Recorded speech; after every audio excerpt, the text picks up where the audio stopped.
La dissociation. Qu'est-ce que c'est? Comment cela arrive-t-il? Quelles en sont les conséquences?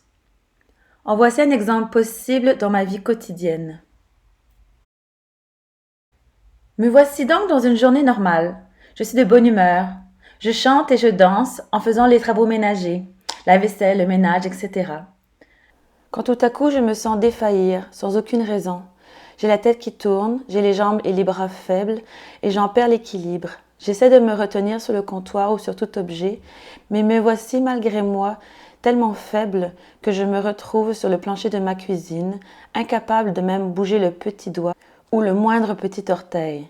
J'essaie de pousser des cris, mais aucun son ne sort de ma bouche. Comment donc alors aller chercher de l'aide? Me voici donc seule avec moi-même. J'essaie de rester calme et de lâcher prise. Mais je vois bien que les émotions remontent ainsi que les pensées obsédantes. Peur, désarroi, détresse, colère, tout s'emporte de moi et tout devient intense. Je rentre de plus en plus dans le flou, dans les émotions, et je perds le sens de mon corps. Je dissocie et je deviens absence de toute réalité. Je ne suis plus, je n'existe plus. Après quelques minutes ou voire même quelques heures, je reviens à moi, je redescends dans mon corps, à la réalité. Je recommence à sentir ce qui est la vie, ce qui se passe dans mon petit doigt ou ma petite jambe, et me voici capable enfin de bouger. Je m'appuie sur tout ce que je peux trouver pour me lever, pour tituber jusqu'au salon et enfin m'allonger dans un endroit tranquille où je pourrai enfin me reposer. Tout est flou, je suis toujours dissociée, mon corps est absent, mais au moins il peut bouger.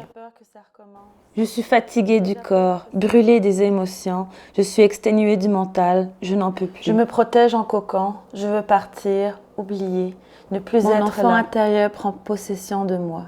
Il est dans le passé. Je n'ai plus 40 ans, j'en ai 5, j'en ai 3, j'en ai 1. Et je repars en dissociation, où plus rien n'est, et où je me repose pour quelques heures, enfin, encore.